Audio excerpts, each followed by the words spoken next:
ತಕ್ಷಣ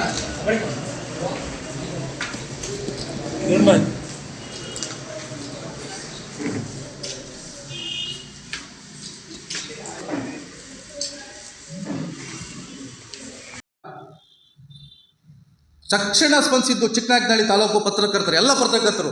ನಾವು ಸುಮ್ಮನೆ ವಾಟ್ಸಪ್ ಮೂಲಕ ಹಿಂಗೆ ಕಷ್ಟದಲ್ಲಿದ್ದಾರೆ ಏನಾದ್ರು ಸಹಾಯ ಮಾಡಿರಿ ಅಂದರೆ ಎಲ್ಲ 2,000 ರೂಪಾಯಿ ತಾಲೂಕಿನ ಎಲ್ಲ ಪತ್ರಕರ್ತರು. ಇದ್ರಾಗ ಯಾರೂ ಕೂಡ ದುಡ್ಡು ಕೊಡಲ್ಲ ಅಂತ ಹೇಳಿಲ್ಲ. ಎಲ್ಲರೂ 2,000 ಕೊಟ್ಟು ಒಂದು 48,000 ಒಂದೇ ಒಂದು 2 hours ಒಳಗೆ ಕಲೆಕ್ಟ್ ಮಾಡಿ ಅವ್ರ ಅಕೌಂಟಿಗೆ ಹಾಕಿ ಆಸ್ಪತ್ರೆಗೆ ನೆರವಾದ್ವಿ. ಅದಾದ ನಂತರ ಜಿಲ್ಲಾ ಪತ್ರಕರ್ತರು ಒಂದಿಷ್ಟು ಸಹಾಯಸ್ಥಾನ ಚಾಚಿರು. ಆದರೂ ಕೂಡ ಕಣ್ಣೇ ಬರಲ್ಲ ಅಂತಂದರೆ ಅವನ ಸ್ಥಿತಿ ಯೋಚನೆ ಮಾಡಿ. ಇನ್ನು ಬದುಕಿರೋವರೆಗೂ ಕಾಲ ಅವ್ನು ನೋವು ಅನುಭವಿಸ್ಬೇಕು, ಸಂಸಾರ ಸಾಗಿಸ್ಬೇಕು. ಈ ಸಂಕಷ್ಟದಲ್ಲಿ ವಿತರಕರಿರ್ತೇವೆ ನಾವು.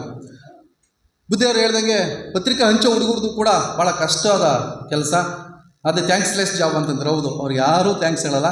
ಈ ನಿಟ್ಟಿನಲ್ಲಿ ಸ್ವಾಮೀಜಿಯವರು ಅವ್ರಿಗೆಲ್ಲ ಜರ್ಕಿನ್ ವಿತರಣೆ ಮಾಡ್ತಾ ಇರೋದ್ರಿಂದ ನಿಮ್ಮೆಲ್ಲರ ಪರವಾಗಿ ಅವರಿಗೆ ಮತ್ತೊಮ್ಮೆ ಧನ್ಯವಾದಗಳನ್ನು ಅರ್ಪಿಸ್ತಾ, ಸಂಘಟಿತ ಸಂಘಟನೆ ಅದು ಈಗಲೂ ಸಂಘಟನೆ ಆಗಿಲ್ಲ.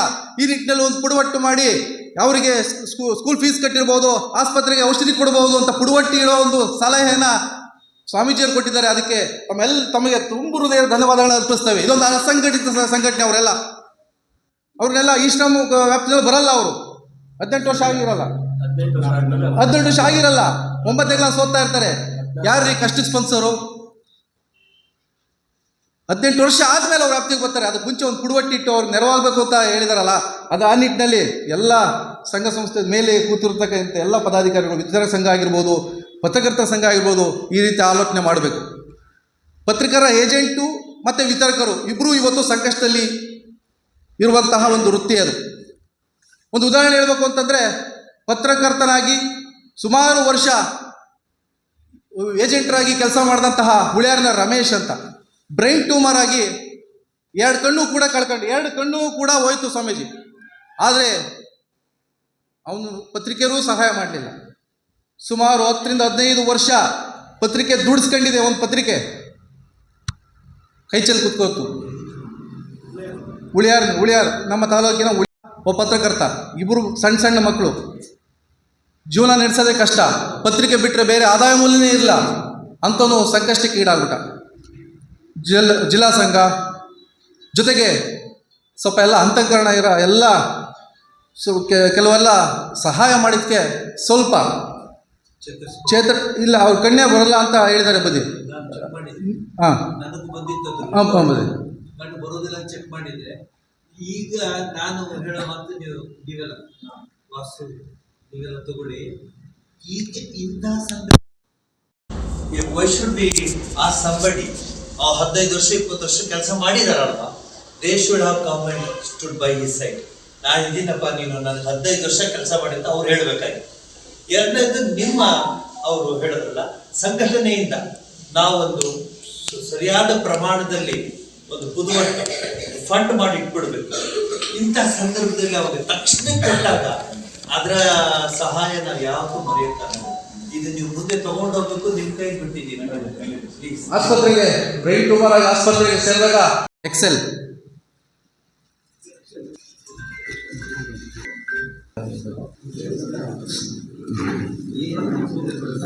ಹೊಸಗೆರೆ ಮಲ್ಲಿಕಾರ್ಜುನ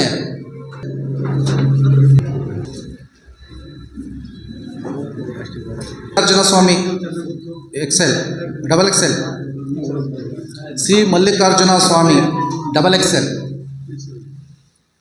ಮಂಜುನಾಥ ರಾಜ್ ಅರಸ್ XXL,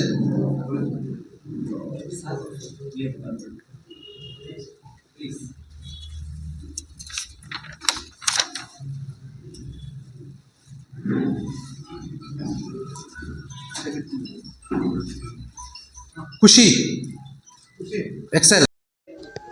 ಊರು ಈಗಲೂ ನೋಡ್ಕೊಂಡ್ಬಂದೆ. ಆಮೇಲೆ ಇನ್ನೊಂದಿದೆ, ಈ ರಸ್ತೆಯಲ್ಲಿ ಅಲ್ಲಿ ತುಂಬ ಮೀನು ಹಿಡಿಯೋರೆಲ್ಲ ತುಂಬ ಜನ ಇದ್ದರು. ಬೋರನ್ ಅಲ್ಲೆಲ್ಲ ಬಂದಿದ್ದೀನಿ ನಾನು. ಅಂದರೆ ನಾವು ಅಡ್ವರ್ಟೈಸ್ ಮಾಡಲ್ಲ, ಸುಮ್ಮನೆ ಬಂದು ಮಧುಕರ್ ಹೇಳ್ದಂಗೆ ಲಾರಿನಲ್ಲಿ ನಮ್ಮ ಭರತ್ ಇದ್ದಾರೆ, ನಮ್ಮ ಸ್ಟಾಫ್ ಇದ್ದಾರೆ, ನಮ್ಮ ಡಿವೋಟಿಸ್ ಇದ್ದಾರೆ, ಅಂಥವ್ರನ್ನ ಕರ್ಕೊಂಬಂದು ಹಂಚ್ಬಿಟ್ಟು ಹೋಗ್ತಾಯಿದ್ದೆ. ಹಾಗೆ ಅಂದ್ಬಿಟ್ಟು ಏನು ಹಂಚ್ತಿದ್ದೆ ಅಂತ ಕೇಳಬೇಡಿ. ನಾವು we have become A expert in specially southern India. ನಮ್ಗೆ ಗೊತ್ತಾಗ್ಬಿಡುತ್ತೆ ಯಾವ ಊರಿಗೆ ಏನು ಕೊಟ್ಟರೆ ಅವ್ರಿಗೆ ಉಪಯೋಗ ಆಗುತ್ತೆ ಅಂತ. ನನ್ನ ಹತ್ರ ಏನಿದೆ ಅನ್ನೋದು ಕೊಡಬಾರ್ದು. ಈಗ ಗುಜರಾತ್ ಭೂಕಂಪ ಆಯಿತು, ಆಗ ನಾನು ಅಕ್ಕಿ ರಾಗಿ ಎಲ್ಲ ತೊಗೊಂಡ್ರೆ ಪ್ರಯೋಜನ ಆಗಲ್ಲ. They don't use it. ಅವ್ರಿಗೆ ಗೋಧಿ, ರವೆ, ದಾಲ್ ಅಂಥದ್ದು ಕೊಡಬೇಕು. ಗುಜರಾತ್ ಭೂಕಂಪದ ಸಂದರ್ಭದಿಂದಲೂ ನಾನು ಈ ಕೆಲಸ ಮಾಡ್ತಾ ಇದ್ದೀವಿ. ನಮಗೆ ಅನುಭವ ಆಗಿದೆ. ಗೌರ್ಮೆಂಟೇ ನಮಗೆ ಫೋನ್ ಮಾಡುತ್ತೆ ಎಷ್ಟೋ ಸರಿ, ಬೇರೆ ಬೇರೆ ಗೌರ್ಮೆಂಟ್ಗಳು, ಸ್ವಾಮೀಜಿ ಏನು ಸಜೆಸ್ಟ್ ಮಾಡ್ತಾರೆ ಈಗ ಅಂತ. So every packet about 2,000 to 3,000 rupees ಆಗುತ್ತೆ. ಬಹುಶಃ ನಾವು ಈ ಕೋವಿಡ್ ಟೈಮಲ್ಲಿ we might have given more than 2 lakh ಜನಗಳಿಗೆ ಈ ಪ್ಯಾಕೆಟ್ಸ್ ಹಂಚಿದ್ದೀವಿ. ಅದರ ಕ್ರೆಡಿಟ್ ಹೋಗೋದು ಯಾರಿಗೆ ಅಂದರೆ ಶ್ರೀಮತಿ ಸುಧಾಮೂರ್ತಿಗೆ, ಇನ್ಫೋಸಿಸ್ ಫೌಂಡೇಶನ್ಗೆ. ಎಲ್ಲಿ ಪಂಡ್ರಪುರ, ಮೀರಜ್ಜು ಹೊರಗಡೆ ಬಿಡೋದಿಲ್ಲ ಅಂತ ಹೇಳಿದರು. ನಾನು ಹೇಳಿದೆ ನನಗೇನೂ ಆಗಲ್ಲ ಬಿಡಿ, ನೀವು ಚಿಂತೆ ಬಿಡಿ, ನಾನು ಐ ಆಮ್ ಗೋಯಿಂಗ್. ಆಯಿತು, ಬಹುತೇಕ ಇಡೀ ಭಾರತದಲ್ಲಿ ಒಬ್ಬನೇ ಒಬ್ಬ ಸನ್ಯಾಸಿ ಬೀದಿ ಅಲಿತಾ ಇದ್ದದ್ದು ಬ್ಯಾಗ್ ಇಟ್ಕೊಂಡು ಹೋದ್ರೆ ನಾನು ಒಬ್ಬನೇ. ಅದು ಕೇರಳ ಇರ್ಬೋದು, ಮಹಾರಾಷ್ಟ್ರ ಇರ್ಬೋದು. ಪೇಪರೆಲ್ಲ ನೀವೇ ನೋಡಿದ್ದೀರ, ಮಹಾರಾಷ್ಟ್ರ ಎಂಟ್ರೆನ್ಸ್ ಇಲ್ಲ, ಕೇರಳದಲ್ಲಿ ಎಂಟ್ರೆನ್ಸ್ ಇಲ್ಲ ಅಂತ. ನನಗೆ ಕೇರಳದಲ್ಲಿ ಬಿಡೋದೇ ಇಲ್ಲ ಅಂತ ಕೂತ್ಕೊಂಡ್ಬಿಟ್ರು ಪೊಲೀಸ್ನವರು, ಪೊಲೀಸ್ ಆಫೀಸರ್ಸ್ ಎಲ್ಲ. ನೋಡಪ್ಪ, ಫೈನಲ್ ಹೇಳ್ತಾ ಇದ್ದೀನಿ, ಬಿಡ್ತೀಯೋ ಇಲ್ವೋ ಅದು. ಸ್ವಾಮೀಜಿ ಕಷ್ಟ ಆಗುತ್ತೆ, ಹುಟ್ಟಿಡುಂಗ ನೀವು ಪೋಂಗ ಸ್ವಾಮಿ ಅಂತ ನಾನು ಹೇಳಿದೆ. ನೀನು ಬಿಡದೇ ಇದ್ದರೆ 4 ಲೋಡ್ ಇದೆ ಲಾರಿ, ವಾಪಸ್ ತೊಗೊಂಡೋಗ್ತೀನಿ. ನಿಮ್ಮ ಜನಗಳಿಗೆ ಲಾಸು, ನನಗಲ್ಲ. ಅಲ್ಲ ಸ್ವಾಮೀಜಿ, ಅದು ಬಿಟ್ಬಿಡಿ, ನನಗೆ ನಿಮ್ಮ ಹೆಲ್ತ್ ಬಗ್ಗೆ ಸ್ವಾಮೀಜಿ ಏನು. ನಾನು ಹೇಳಿದೆ, ನನ್ನ ಹೆಲ್ತ್ ಬಗ್ಗೆ ಚಿಂತೆ ಮಾಡಬೇಡ, ನಾ ಯಾವ ಇನಾಕ್ಯುಲೇಷನ್ನು ತೊಗೊಂಡಿಲ್ಲ.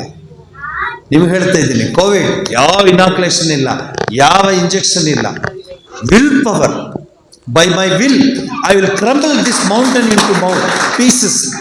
By my will I will empty this ocean. ಆ ವಿಲ್ ಪವರ್ ಇರಬೇಕು.